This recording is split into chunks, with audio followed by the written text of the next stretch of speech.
Berapa kali dah Ustaz jumpa? Tu soalan tu geram tu.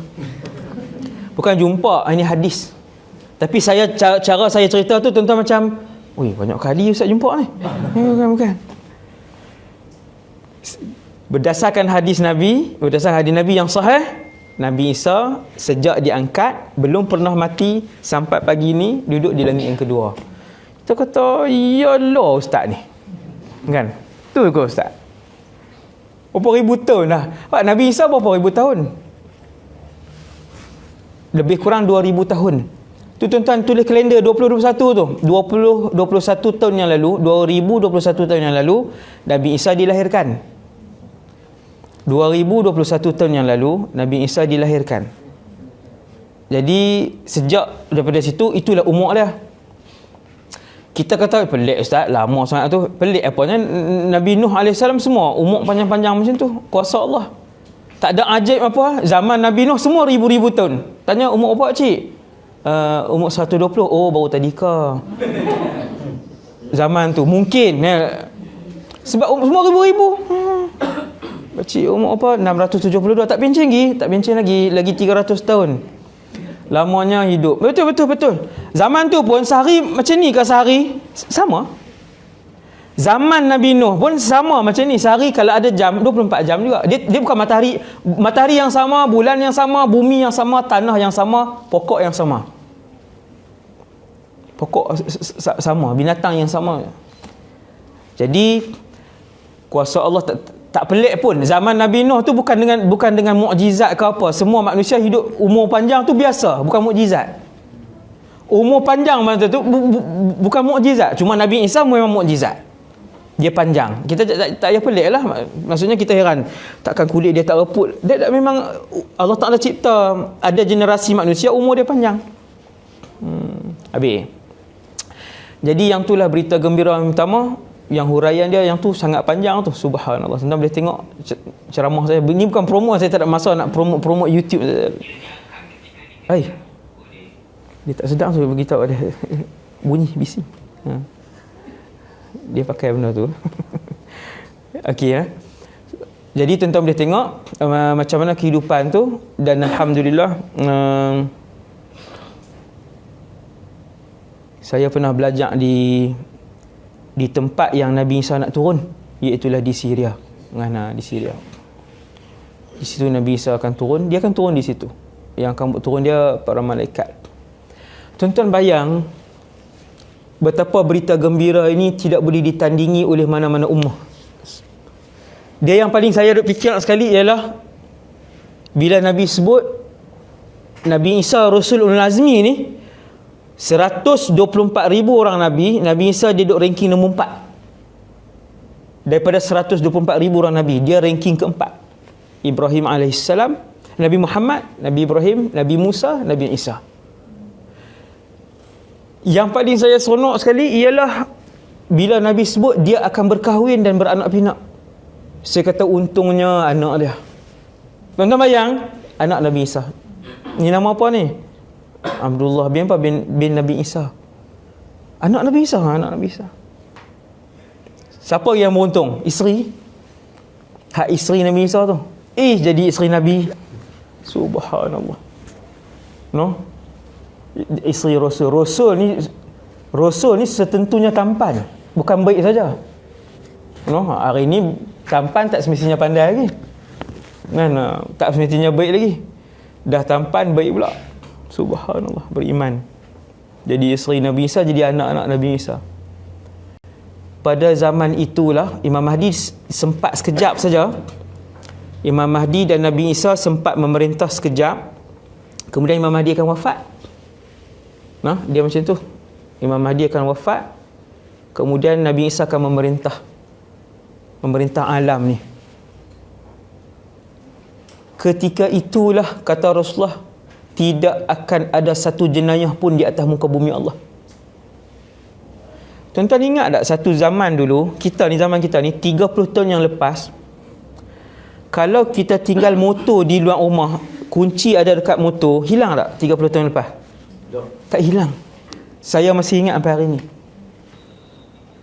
Pintu rumah tak kunci pun. 30 30 tahun yang lalu. Ni nak bagi tahu kat budak-budak baru ni, kat budak-budak baru maksudnya bagi kat generasi baru. Subhanallah. Pintu rumah tak terlupa kunci, tak ada masalah. Motor tinggal je kunci, semua di motor. 30 tahun yang lepas. Allahu Akbar. Tak hilang motor. Dan 30 tahun yang lepas saya masih ingat lagi, kami di kampung tu, di rumah mana yang kami berhenti main, maka di situlah kami makan nasi. La ilaha illallah Muhammad Rasulullah. Di rumah mana yang kami berhenti main, berhenti duduk di depan tu, contoh tengah hari, pukul 1:30, pukul 2, maka di situlah kami makan nasi. Subhanallah. Mesti orang panggil, makan, masuk. Zaman hari ni, Allahu Akbar. Hari ni tak jumpa. Hari ni bukan kunci kita ni kat motor. Kunci kita tak dalam pagar rumah, hilang juga. Motor kita tak dalam pagar rumah, kunci pula. Subhanallah. Betapa banyaknya jenayah dan tiada barakahnya di akhir zaman 2020 ni. Sampai tahap itulah. Subhanallah. Itu yang pertama. Tuan-tuan. Satu berita gembira untuk umat akhir zaman ni. Siapa dengar benda ni, insya-Allah dia seronok sangat. Subhanallah. Kalau tuan-tuan tanya saya, Ustaz, kita ni 2021, ada kemungkinan tak Ustaz untuk sempat pada zaman tu? Saya akan jawab, ya, ada kemungkinan. Ya, ada kemungkinan, saya akan jawab. Tapi saya tak kata mesti. Tak. Saya kata ya, ada kemungkinan. Sebab apa? Itu tajuk ceramah lain pula. Itu yang pertama. Nombor 2, untuk umat akhir zaman ini, umat yang hidup pada pagi ini, berita gembira kedua yang ada untuk kalian ialah yang tidak boleh ditandingi oleh mana-mana umat lain. Nombor 2 ialah umat ini ada peluang untuk mati syahid. Mati syahid. Kita faham tak dengar mati syahid? Ada apa Ustaz? Biasa, tak gembira pun. Orang yang tak tahu apa itu mati syahid, apa itu berjihad, bila saya sebut berita gembira kedua yang tidak diperolehi oleh mana-mana umat ni, dia kata, apa dia? Biasa. Mati syahid, kita duk ingat sekarang tak ada mati syahid lah. Ni kita duk ingat sekarang ni tak ada mati syahid. Ada.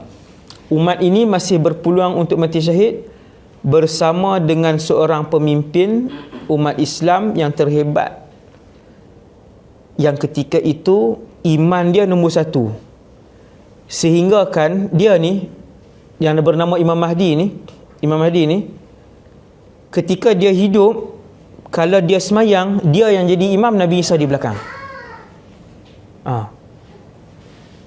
Ketika dia hidup, kalau solat dengan Nabi Isa, dia yang akan jadi imam, Nabi Isa akan duduk di belakang. Subhanallah. Dia ada cerita dia yang tu. Waktu Imam Mahdi sedang memulakan solat di sebuah masjid. Nanti yang cerita tu, keadaan tu nanti. Ketika solat baru duduk tengah saf apa semua tu, Nabi Isa pun dibawa turun daripada langit kedua oleh para malaikat. Dan ketika Imam Mahdi dah angkat takbir, bukan angkat tangan, setelah pun bertakbir, Allahu Akbar, Nabi Isa pun sampai. Bunyi suara orang sebut Isa ibn Maryam, Isa Nabiullah, orang belakang duk sebut. Maka Imam Mahdi pun dia nak ke belakang. Sebab apa? Sebab Rasul datang. Rasul, dia pun nak berunduk ke belakang. Dia ada dalam fiqh, dia nak berunduk ke belakang untuk bagi ruang, seperti mana Abu Bakar berunduk ke belakang bagi ruang untuk Nabi jadi imam. Maka Imam Mahdi ni orang alim, bukan orang tak mengaji, dia orang alim. Iman dia nombor 1 ketika tu dalam alam ni, nombor 1 iman dia. Dia nak ke belakang, Nabi Isa pegang bahu dia. Subhanallah. Nabi Isa kata, kekallah kamu sebagai imam. Kemuliaan daripada Allah kepada umat ini. Takrumatullah li hadhil ummah, kata Nabi Isa. Nabi Isa kata kemuliaan daripada Allah kepada umat ini. Untuk kamu orang biasa, dia bukan Nabi, Imam Mahdi bukan Nabi. Dia orang biasa tapi ahlul bait, cicit Rasulullah sallallahu alaihi wasallam, cicit Nabi. Nabi Isa kata, kemuliaan oleh daripada Allah kepada umat ini, kamu yang jadi imam. Subhanallah.